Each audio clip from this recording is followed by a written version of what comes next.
Welcome, Detroit. Hello, my name is Keith Butler. I'm your host on The Hook. I'm here with my co-host, Jeffrey Lowe. What up? Main man and sports analyst, Leland Stein. Okay, now. And a special guest all the way from Arizona, a young lady named Jamette Butler, my daughter. Hi. All right. And, nice day out here. We're here at the 60 studio as always. We're outside again today.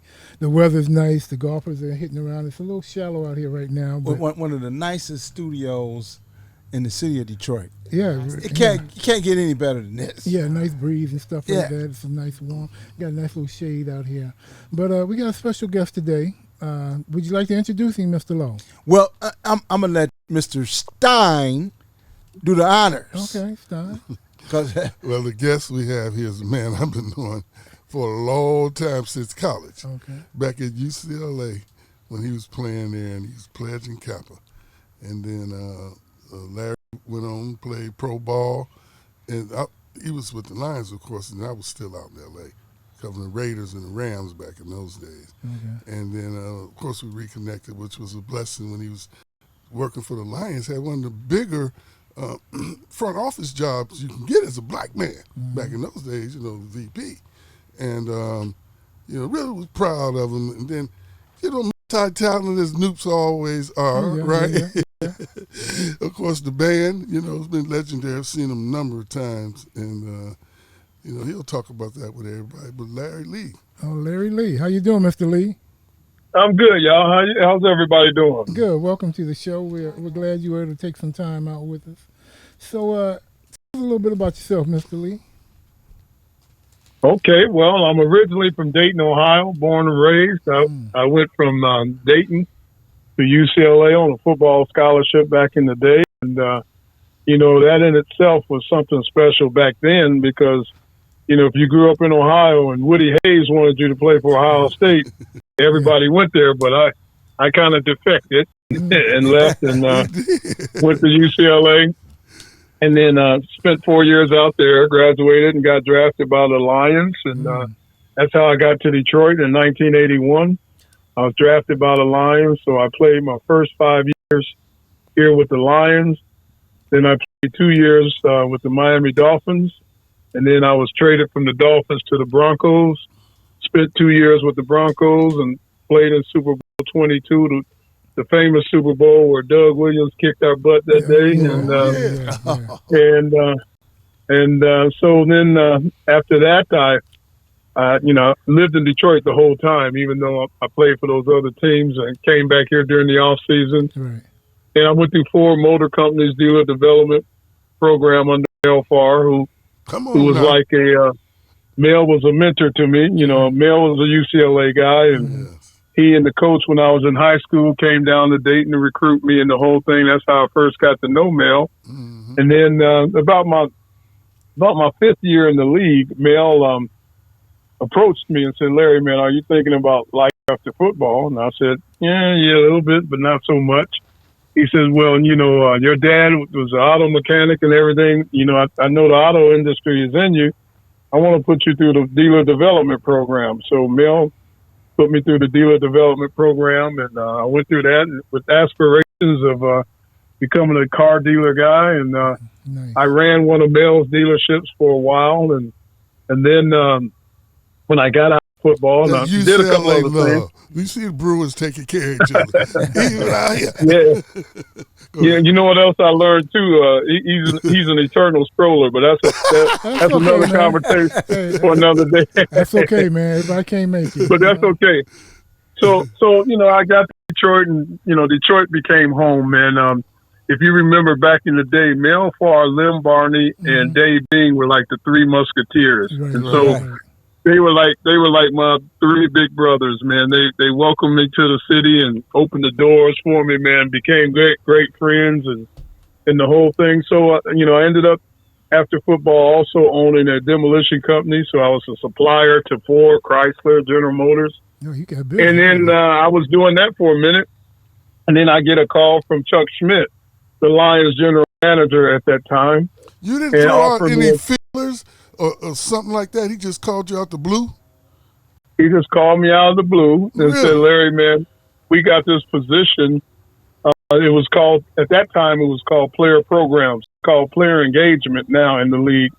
He said, we got this new title in the league and called player engagement or player programs at that time. And it helps the players do this, this. And he said, man, and I also want you to, he said, I also want you and Kevin Colbert. Kevin Colbert was the pro personnel director. And he said, I want you two to work on our pro personnel because free agency and all that was becoming prevalent. So I did that for 9 years. After a couple of years, though, Bill Ford Jr. really was taking over, and he approached me. What was those years? Your first year? 93. 93 was the first year of free agency and the salary cap. Mm-hmm. And so, you know, Bill Ford approached me after 2 years and said, Larry, man, I want to make some moves and I want to promote you to a vice president of football operations and da-da-da-da. So, that happened, and I did that for the next 7 years. Right place at the right time. Yeah. So I did that for the next 7 years. And so that's a quick synopsis. But then, I'm coming from Dayton, Ohio. If you know the musical background of Dayton, Ohio is called the land of funk. Ohio players, Lakeside, Slave, Heat Wave, Roger Troutman and Zapp, Sun, Fazo. We all grew up in the same neighborhood, pretty much a 2 mile radius. All them groups came from. Oh, really? So So music is a way of life in Dayton back then, and so I don't care what you did, if you were an athlete or you wanted to be an engineer or a pilot or whatever, you learned how to play an instrument because the Ohio players are just became hit makers and everything, and everybody wanted to be like them. So I learned how to play the bass guitar, started in 6th grade and played all during high school, and I put it down during all the football years of college and the NFL and all that. But after everything, when Matt Millen came in and fired all of us, I pretty much said, and with my credentials, I'll get hired by the next team and I'll be VP on another team or something. But it never happened. And man, just like we're talking, man, good Lord said, man, Larry, I gave you more talent than just football. Mm. And I picked my bass back up and started playing again. And after a couple of years, I formulated a group called Back in the Day. And 22 years later, we've been around the world. I've been on stage with everybody from Chaka Khan to George Clinton to Temptations to everybody, and still at it. It's been 22 years, and we're still traveling. And so that's pretty much Larry Lee in a nutshell, real quick. You read music, Larry? It's a good question for the youngsters. I used to read pretty good. Right. I don't do it as often anymore. So if someone wanted to hire me and said, "Hey, Larry, here's the sheet music," right, I couldn't just necessarily read it on the spot. But if they let me take it home and everything, I'll be all right. Oh, yeah, he can't help us now. Listen, Larry, are you guys a cover band, or do you write your own stuff, or what? Because I've seen you out in Canton, Michigan, like at Juneteenth and stuff like that, and you guys are pretty good. But do you write your own stuff? We've been primarily a cover band, although I have written some tunes and have recorded them. They've been in the can. I just haven't, totally released them, but some good things are on the horizon for 25. I've taken on some national management, and man, we're going to take on some things, and we're going to go around the country, and I'm going to release some of the stuff. And there's another project we're working on. I don't know, over the years, have you guys seen the NFL? At first, it was called the NFL Gospel Choir, and they perform. Mm-hmm. They perform at the Super Bowl every year and all of that. So I've been a member of that since some of the concerts early on. We used to go to the concerts. Yeah. Me and my camera. Well, I've been a member of that. I was one of the founding people, players on that thing. So what has happened now is, it's grown. They've been on America's Got Talent and all that. So we're in the process of teaming up my band with about 4 or 5 other guys, not the whole choir. And we're going to put this show together and take it on the road. So 25 is going to be 25 is going to be pretty exciting. So you guys are going to do like a Ray Charles kind of thing? You're going to take a gospel group and start and transfer them over to like secular music, or are you going to still do gospel? Yeah, well, yeah, in the hardest or the strictest meaning of that, yes. But we're still going to only do, positive message music. It's not going to be, we're not going to be up there cussing and fussing and, and all that kind of stuff. It's going to be positive message, Earth, Wind and Fire stuff, cover stuff. It'll be a cover band, but a positive message cover, and that kind of stuff. No craziness or anything like that. Okay, Hey, so Larry, let me ask you this, Larry. When you first came to Detroit, was it always in the back of your mind that music was going to be the thing? Because you mentioned these greats like Lem Barney. They teamed up with Marvin Gaye. Marvin Gaye, right? Yeah. But was it always in the back of your mind that one day I'm gonna pick my guitar back up and throw down? Not really, but I mean, I love the fact that I was in Detroit in the musical history, and then playing for the Lions and things. I got to know a lot of the Motown artists, over the years.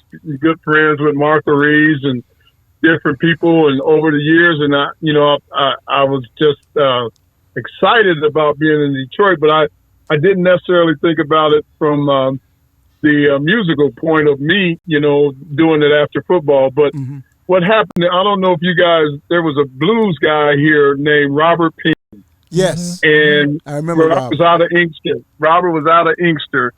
And Robert, the band that used to play in the Silver Dome in the corner, was a band. And being a musician, a lot of times during the games, I'm in the huddle and everything, and I'm hearing, I'm picking out. Robert was a guitar player, blues killer. He used to play with B.B. King and everything. And man, I remember, I'll never forget this. It was one of them TV timeouts, and the band was playing. They gave Robert a solo. Man, he killed that guitar, right? So one day after the game, I ran into him in the tunnel. I say, brother, man, I'm Larry Lee, one of the players. I'm a musician too. Man, I heard that solo they gave you in the third quarter, man. You killed that thing. And so me and Robert became friends. And then, even while I played, Robert, when he had shows and stuff, he would offer me the chance to come and sit in with him. And me and, remember Alvin Hall, the safety? Yeah. That played for us back in the day. We grew up in Dayton together, and Alvin was a musician and played keyboards. And man, we used to go sit in with Robert at various clubs around the city after the games, and it was a lot of fun. So, make a long story short, when I decided to think about when I got out of football and Robert offered me the chance to play with him, I played about a year with Robert. We went over to Canada and all different places, and that re-sparked the music spirit within me. And I said, man, I'm gonna try to start my own band. And so Robert showed me the ropes and what it took and how to do the contracts and all that kind of stuff. And here we are 22 years later and been around the world and, and done some major things. We were the Steelers. Last time the Steelers won the Super Bowl, we were the entertainment, down there in Tampa when they beat Arizona. We did 2 years ago, we did the Steelers Hall of Fame party for all 6 of their nominees because, COVID stopped 1 year of having it. So we've done some awesome things, man. The Steelers, we're kind of like the house band for the Steelers. Let me throw this question at you. As long as you've been in music and with all your accolades and all your experience, why do you think it's taken you so long to cross over into mainstream and become, like a top tier band and all that? Is that something you're looking to do, or is it something you've tried to do? And it's just, how difficult is that to do? It has never been my goal to put out records and become, a hit, maker and go to the Grammys. And although I've gone as a visitor with a lot of friends and things, but I haven't, I just enjoy playing. But one of the things I have desired is, to be or to do what I'm doing. I remember when I first started the band, I used to, we were playing in, clubs and everything, and people were kind of at first looking down on me, like, man, that dude played in the NFL, and he was vice president of the Lions, and what is he doing playing in the hole in the wall club, down in Inkster, that kind of thing. But Man. but I used to ask the Lord, just allow me to be on some major stages and do some good things, and man, and he's made that happen. I've been, like I said, around the world. I've been on stages with George Clinton, Morris Day, you name it, and doing, opening up and, got a reputation now among the national acts, when different people see me, they recognize me now. And, we just did this summer with Sheila E. over at Shane Park. And, she was very, very, very awesome lady. And, she came up to me during sound check and said, I think I'm supposed to be opening up for you. I said, no, and I appreciated her. I appreciated her humility, and afterwards she came back up to me. She said, man, you guys are phenomenal, and, keep up the good work. So, for a so-called local cover band, we've done some amazing things that even hit makers haven't done. Like I said, we played for the world champion Super Bowl Pittsburgh Steelers right after, the game. Yeah, right. We were their entertainment that night, and I've done national conventions for everybody, AARP, Kappas, Deltas, everything. It's a good thing. Like, you found your niche. Because the cover band is a good niche. I agree with you. You ain't always got to go way over here. Like people be trying to talk to me, oh, man, how would you want to get bigger? No, man. That we've taken on. Find your niche and things you love, and the groove is right for you. They got to be no bigger. But how to be a number one hit. How lucky are you, though? Really, I mean, hey, Dayton, Ohio, the home of the Funk Masters, second only to Motown. Right, and then Motown, and then Motown. Yeah. It's something in the water. Man, Dayton, the two D's, Dayton to Detroit. But a little quick story: when I got let go by the Lions as an executive, I went to Washington D.C. to take the agents test. I was going to join one of these agencies. And that's at the time Gene Upshaw was the president of the Players Association. And I sat down. Yeah, and Gene walked up to me. He said, Larry, when I think about it, man, you're a rare bird. I said, what are you talking about, Gene? He said, man, there's a ton of players who have played in the Super Bowl. You have done that. He said, there's been fewer players that have played in the Super Bowl, but then became a top executive in one of the teams. You've done he that? said, you've done that. But you got to be the only guy I know that's ever done those two. And you played on stages with Chaka Khan, George Clinton, and I don't think there's anybody in the world ever done that. And I said, well, wow, Gene, Tisdale. I never looked at it like that, but thank you. You ever meet Wayman Tisdale? Oh, yeah, we did shows together. Oh, really? Yeah, okay. I did. What was his name? He's a basketball guy, but he was up there. Yeah. Yeah, I can't think. Man, there was a club owner here who had Wayman one time, and he knew I played bass, and he invited me. Andre? Remember Dr. Andre Singleton? Doctor. Oh, the They dentist. called him Dr. Dre. The dentist. Andre Singleton, the dentist. Yeah. Yeah. He owned a few nightclubs, and one time he had Wayman Tisdale at one of them, and he said, Larry, man, I got Wayman, man. I asked him if it's okay if you come down and play. So Wayman was gracious enough to let me join him, and we went back and forth on the bass and had some fun. And, come on, and then there was a couple other shows over the summer, in Pontiac, Dave Cobbs and friends that we opened up for that Wayman was on, and then we ended up knowing each other. And great guy. I was really thankful for him to allow me to be on stage with him and go toe to toe, have a little fun. Oh, yeah? I can imagine that. But here's the one question: people kind of got to know this. Larry, went to good school, learned from some greats by going through a business program, or the thing you did with Mel Fire in terms of getting you to a business administration level, and then you get to the Lions. I might know why, but people will probably question, well, why didn't he get another job? You want to answer that politically? In football. Yeah. Why didn't he you kind of broke up. You kind of broke up again. Say it again. I broke up. I said, being one of the first ones, you're educated, you play the game, know the game to get a vice president's job. I think I know why, but tell us why you think. Why didn't you get another opportunity to continue to further the administration in the NFL? To be teams? totally honest, there's a couple of reasons.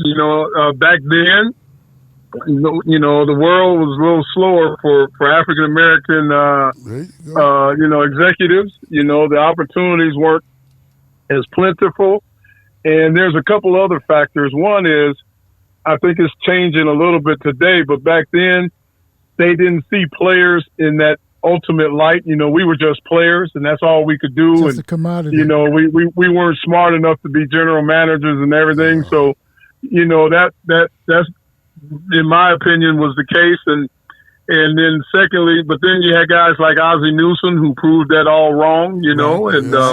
Became a great executive. So there were some factors, and then personally, it hurts me to my heart a little bit, but as much as I think Bill Ford Jr. loved me and, was confided in me, he still chose to deal with Matt Millen versus me. And, that in the back of my mind, that bothers me a little bit still to this day, but I've gotten over it. But the opportunities aren't the same, man. And I was fighting some double hurdles. One is they just wasn't ready for brothers per se to climb the ladders that fast, because I was one of only maybe 5 or 6 top executives at the time.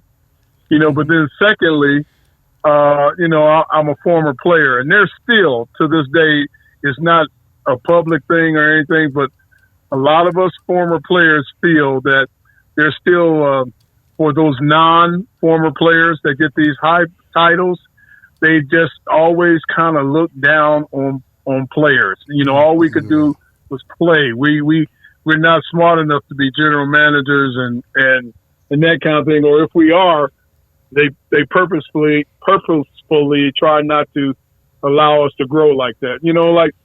This whole thing going on now with the Cat Williams thing and the gatekeepers and all that. I think that's a part of that in the NFL too.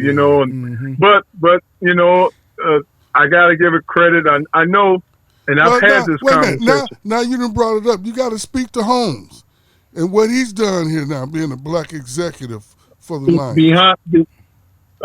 Behind the scenes, very, very instrumental with Brad. Okay. I was with Fritz Pollard Group right before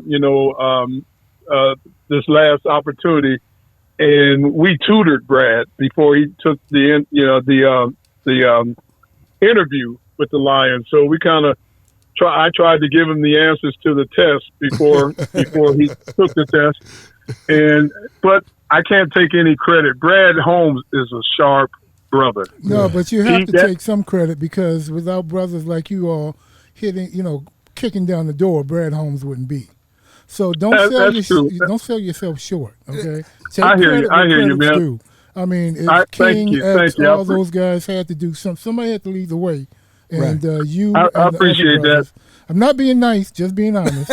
You guys had to. Somebody had to lead the way. I got a two-part question. I had two-part question. Wait. Let me throw this. Go ahead, Keith. Now I want to kind of go back a few years to a memory when you brought it up, and one of the greatest moments in football history for Black Americans was when Doug Williams literally destroyed the Denver Broncos. It was, right. I mean, you could hear people shouting all the way up and down the block every time he threw a touchdown. Is that a double-sided emotion for you? I mean, you're sad because you lost, but were you proud because you saw a black man do what they said a black man couldn't do? It was. When I talked to Doug, I still tease him nowadays when I talk to him. Said, man, because you remember he went out during the second quarter. Mm-hmm. He had hurt his ankle or something, and then he went to the locker room and came back. I said, "What happened in there? They shot you up with something, man. Some kryptonite or something super or whatever." But no, you're right. Going into that game, I know how I felt, and I think a lot of us brothers felt that way. We wanted to definitely win. I'm definitely 1,000% pro Bronco. Yeah. But, I was hoping Doug would do well, or at least Not that look, well. I know that feeling. didn't stink up the joint. But, boy, he did just the opposite. Yeah. Boy, Doug came in and beat us like a drum. Hey, Larry, I gotta tell you. Wait a minute. I gotta tell you this Doug Williams story real quick. They honored Doug at the Super Bowl in San Diego some years back, 15, 20 years back. And I went to the press conference. I saw him and Eddie Robinson was with him. And I said, man, Doug, I can't wait to interview you. I'm working for the Black Press. He said, what? He said, meet me at McDonald's for breakfast in the morning at 7 a.m. or 6:30 or something. I was there. But Doug, he's a hell of a guy, and that's one of my fondest memories. At McDonald's. Yeah, we sitting at McDonald's. Yeah, well, you get it where you can get it. You get it where you can get it. Two-part question for you, Larry. Exactly where we were. Very good story, though. Very good. Two-part question for you. Okay. NIL, what are your thoughts on that? And Deion Sanders and the Colorado Buffaloes. I want your feedback on those guys. Okay. Well, NIL, on that subject, I want reparations. Okay. Me too. Yes. You should give it to him. I was a 4-year starter in college, so I don't know what I might have earned back then. But I think it's great. I think it's the colleges have been making a lot of money off athletes for a long time, and I think it's awesome, man. Name, image, and likeness is phenomenal. And then on Deion, man, I love Deion to the point where sometimes I think he can overdo it, no kidding. Sometimes I think he can overdo it, but that's what made him that's what makes him who he is. That's what he did when he was a player, and that whole thing. The only difference is, when he was a player, he was prominent and he could back it up and everything. Sometimes it's I think he can overdo it, but on the other hand, I believe and I know in his heart of hearts that he is trying to do the right thing by those young men. Yeah, and can you say that he's not overdone it? He's just doing what he's always done. I mean, he's brought a lot of visual, a lot of pull and a lot of power, a lot of money to Colorado. Sure. He's done to Colorado what Colorado hasn't been able to do in all the years. He's done. You're absolutely right. He's done. So I don't think he's overdone it. That's his opinion. See, we're old school. His name of his band is Back in the Day. So you don't get an old school opinion from Larry Lee. I get that too. I kind of agree with him. But he's the head coach now. Yeah, it's a little different. Okay, go ahead. But he is a head coach of a program, and his son is quarterback. Winner, you have to win. Right. You have to win. If you got all these things and do all these things and they don't work, you're no different. Yeah, but so he's got to win. You got to set yourself apart. And I think he's creating a winning culture, and Rome wasn't built in a day. Exactly. But and do you see him staying at Colorado for a few more years, or do you see him headed back to Florida State? Because the Florida State program I think he's the only one that can answer that. Okay. Yeah, but you got to give it, like you said, Rome wasn't built in a day. And I don't expect him to come in and turn Colorado around in 2 years. He did. I said give him 4. But like you said, he came in the first year and they won more games than they had won all the last year. And they're still 1 and 2 now. Was it 1 and 2? Colorado was right now. They got Tucker. They brought Tucker in. And like Leland said, man, we're a little old school, man. Some of the antics and things he's doing, I wouldn't necessarily do. I'd be a little bit more humble. Me personally, I'd be a little bit more humble until I can stand on the table and win, won something, and put a trophy in the case or something. But that's him, and that's what makes him who he is. And I can't knock him. I can't knock him. I appreciate Before that we get out of here, you got to tell us about the Lions this year. Yeah, we're going to get to that. We're going to get to that in a second. Okay. But just to defend myself in the back my argument. You ain't got to defend. Relax for a minute, Leland. Just to to support my argument. A lot of the old heads, noops. the new brothers came in with this new thing called the shimmy. Oh, yeah, And then a different kind of right. call. And a lot of the old heads were like, what the heck is this? That's crazy. Now, I'm using this to support my argument. But, I told them, hey, everything changes. When we were new noops, the things we did, the older brothers thought was out of order. And as time progresses, everything is going to become something a little different. People are going to do things a little different. My daughter does things differently than I did.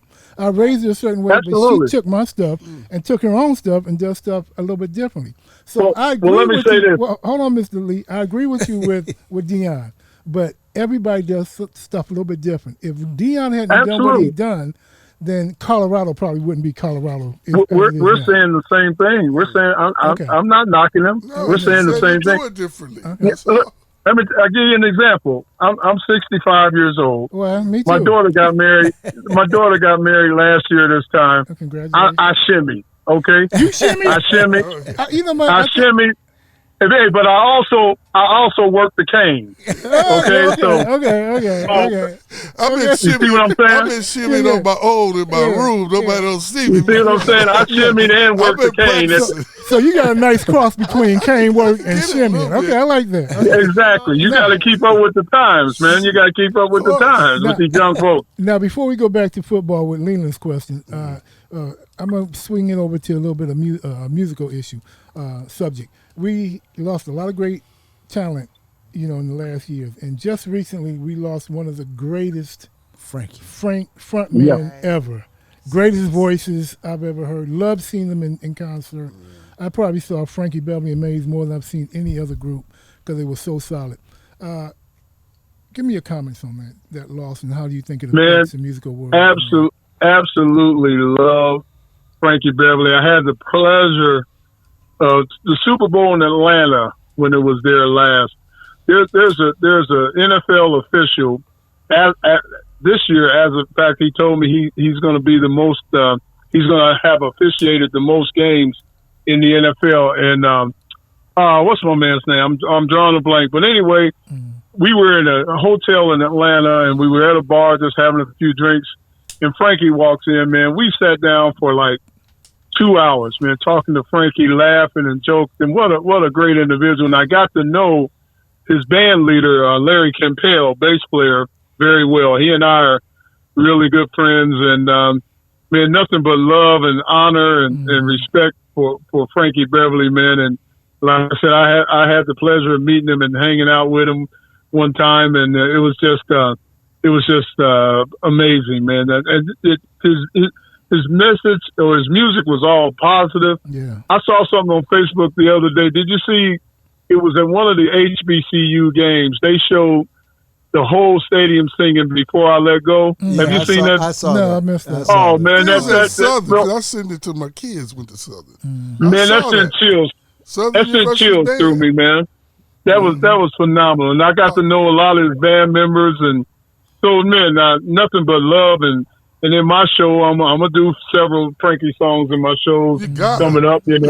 Yeah, absolutely. Okay, now Leland had a question. Can you address that question? What do you think about the line? Well, my quick question is: we lost one game and people are panicking, but what do you think? It's been 23 years now, Larry, since I got back here from LA covering these Lions, and I've never seen a season with this much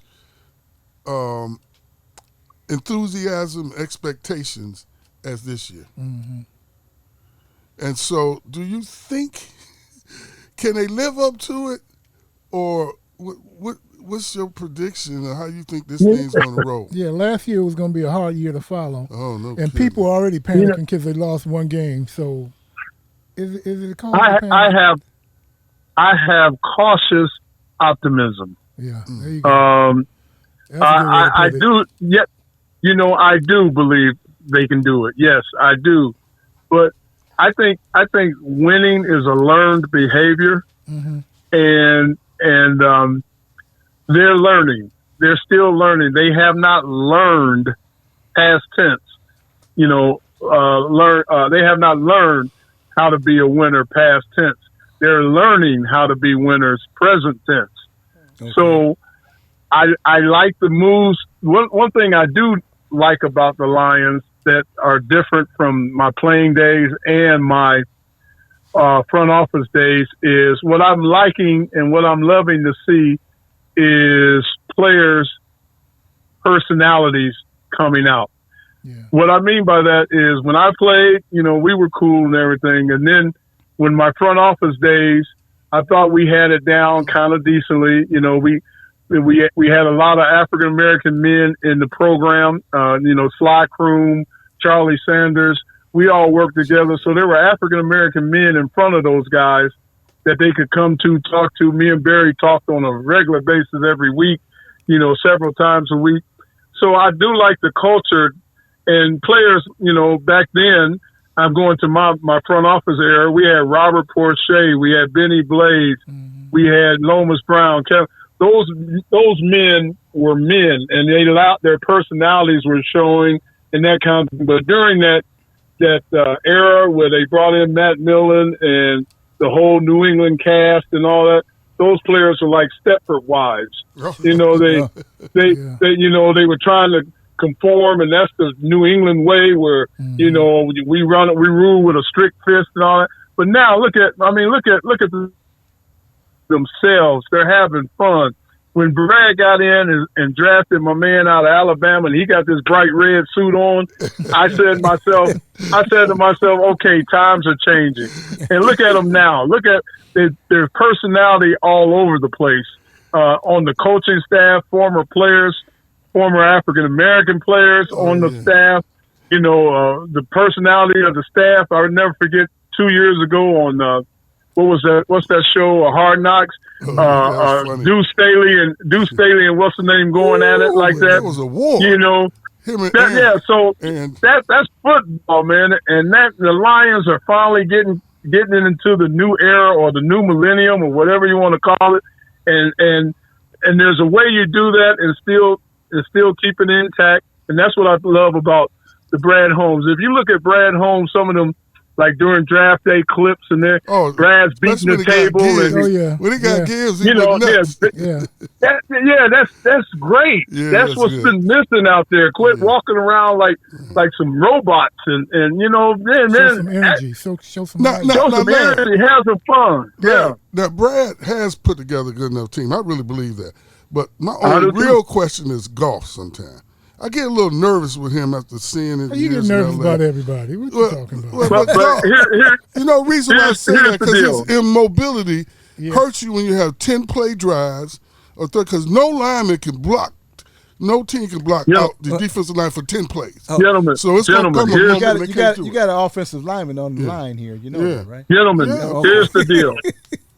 Here's the deal, gentlemen. Mobility helps the team. But when you have an immobile quarterback, you're going to get sacked. Here's the deal, gentlemen. There are 32 NFL teams, correct? That's right. That's right. Most teams carry 3 quarterbacks. There 2. are 96 NFL caliber quarterbacks nowhere on this earth. The quarterback position has really, really suffered. That's why you cannot lay a hand on them. The ones that can play, the ones that still got a little cachet to them, you can't touch them. You can't breathe on them. Yeah, going back to Brady and all that, because the quarterback is the most instrumental. The quarterback play in the NFL is horrible right now in general. Mm-hmm. In general, you got 1 or 2 standouts, 2 or 3 standouts. But back in the day, quarterback position was pretty solid all over the league. Here, there, here, and whatever. But now it's horrible. And the players are old, and the quarterbacks are older. That's why you see guys that probably wouldn't even make the league become the 3rd quarterback in the league. Mm-hmm. The guys that were probably the 3rd quarterback in the league back in the day are now backups. The backups that back in the day that are backup talent-wise are now starters. And then the starters that have a halfway decent arm are phenomenal. Yeah. And you still hadn't talked about the retirees right now. But Larry, real quickly, a lot of that too. The defensive players are faster, bigger, stronger than they've ever been. Exactly. So it's just harder all the way around. It is. Quarterbacks running for their life out there. Man, these guys today are monsters, man. They're unbelievable, man. And I remember when I was playing, and then when I finally got out, and I'm on the sideline, you know, as an executive, I sat back and I said, damn, did I used to do that? You know, I'm watching these collisions and I'm watching these big old boys running, and you know, one of my biggest guys I loved more than it was Luther Ellis. Yeah. Luther Ellis was a freak. You know, Luther Ellis was 6'4", you know, 305, and could do any, and used to run gassers with Barry. Oh, I mean, man. You know, and I'm sitting there going, how does this big old dude do this? You know, bench press 225 50 times, you know. Oh, man. And I'm feeling like, whoa, you know, Luther just stands out in my mind right now. But, you know, but I know all of them are like that. I know one thing you have to be impressed with this Lions front line, especially that overtime victory when they just handed the ball off and, hey, put their knuckles in the AstroTurf. That's what happened them against Tampa Let's Bay. go. They forgot all about that. They got a great line. I love Sewell, man. Panay is just he's an athlete, man. That dude. They got a great offensive line, and what's his name is still holding his own on at left tackle. You know, to be there. Mm-hmm. Yeah, as long as he has, and I like Glasgow. You know, at center. You know, so they got a good line, and that's part of the you know the Brad Holmes thing, man. You know, he inherited a few, but you know the Panay Sewells and. You know, you can't go wrong with an Iowa tight end, you know, and, that's right. You know, so he's done some good things, you know, and now they got to learn how to win consistently. Okay. It's a maturity process going on. We'll get to that. Okay, Mr. They're going to get to that at one point, but we're going to wrap it up. We're going to have last questions. Who wants to go first? Leland, last question? Oh, let's see here. We've been so extensive today with everything that we've talked about, you know. Okay, maybe this. In football, as a player, what's your most memorable moment? That's going to be a hard one. Either college or with the Lions. Or however it may be, a team win or something you did in particular. You give it to us in 15 seconds. Okay, you know, coming from Ohio, going to UCLA. Right. My junior, senior year, we played Ohio State. My junior year, they came out to LA and beat us with a last-second drive. My senior year, we went into Columbus into the Horseshoe and kicked their butt 17-0. We were ranked number 3 in the country, and they were ranked number 2. Who was the quarterback? We beat them 17-0. Who was your quarterback? Schleister. That's right. Oh, our quarterback was we had Jay Schrader and Rick Bayshore and the other one, Tom Ramsey, who eventually, you know, Schrader and Ramsey played in the league. You know, yeah. So that's probably one of my top memories. And then even though we lost, you know, just being able to play in the Super Bowl. You know, two. Oh yeah.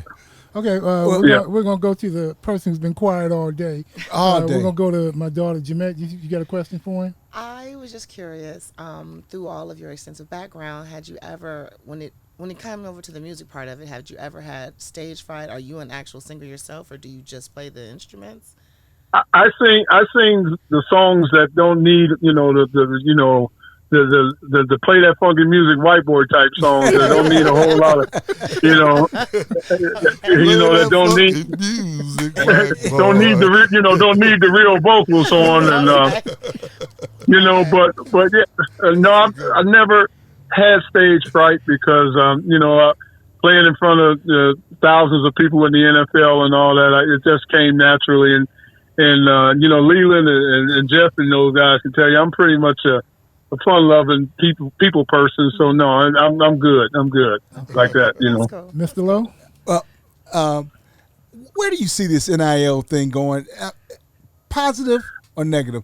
Where's it going to go from here? But positive, but if you're noticing, colleges are going to the professional model. They're hiring general managers now and that kind of thing, and they're going to have to do eventually like the NFL. They're going to have to cap it, put some caps, you know, on this, either the position or whatever. There's going to be, you know, overall spending. Right now is wide open. It's a wide open thing. But they're going to have to put some caps on it. You said it earlier, though, and it should be wide open because they've been able to hide under the guise of amateurism for 6 decades. It's amazing they've been able to do the money from all these sports and games and refuse to play the African-American athletes, in particular, basketball and football. Mm-hmm.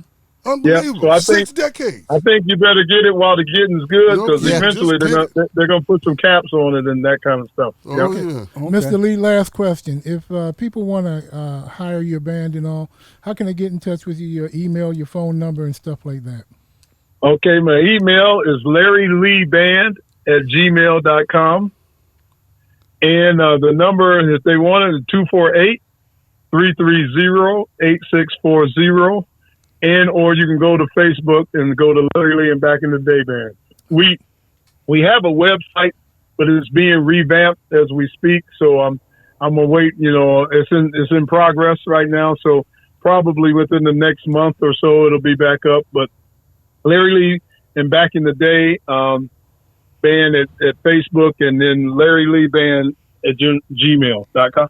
Yeah, we want to make sure you put this on your Facebook page too. So I'm gonna get one. We're gonna get it sent to you too. Okay.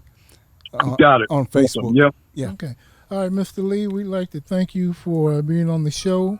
I'm your host, Keith Butler. We had a great conversation. We talked a little bit about football, some music with a great guest. I got my guys here, Leland Stein, our sports analyst, and my main man, my co-host, Jeffrey Lowe, and my sweet little daughter here, all the way from Arizona, Jamette Butler. And we'd like to thank you all for listening. And Mr. Lee, thanks a lot, and good luck in the future. And this is us signing off. Thank you, Larry. My Take pleasure. care. My pleasure. Right. Thank you. Yep.